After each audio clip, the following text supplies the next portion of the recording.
Good morning. This is Carlton Coon again. It's good to be with you for this Ministry Monday. And I want to just talk with you again in the vein of thought that I had last week.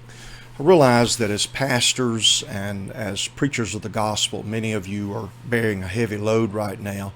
One of my friends just posted a prayer request on Facebook last week, encouraging us to pray for our church planners, and I apologize for having overlooked that in spite of having spent quite a bit of time, 12 years, working closely with our church planners, because this surely has to be a time of great stress for someone who is planting a church.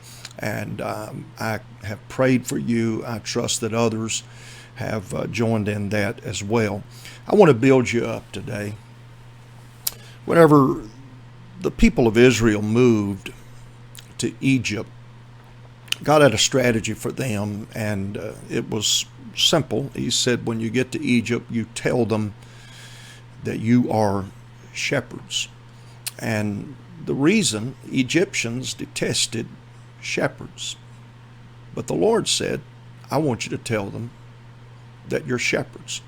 And if you track across history, there's always been this special relationship that God has had with shepherds, because he has perceived them as the leaders, the pastors of his people. So even when the Egyptians held them in disregard, it was the Lord saying specifically, you tell them that you're shepherds. If you'll tell them that you're shepherds, they'll put some distinction. They'll build barriers between you and with them. So what the Egyptians deemed insignificant, God said, that's special to me. God likes shepherds. Now, when we say that, it's important to realize that we're talking about true shepherds, not hirelings, not those who are lords over God's heritage. One translator put it, little tin gods. They just come down to see the sheep when it's fleecing time, perhaps. And certainly not shepherds who see it all about them and about their benefit and about their gain. But for true shepherds, God loves you shepherds. You may be feeling unloved right now. There's stress kind of hammering at us from every direction.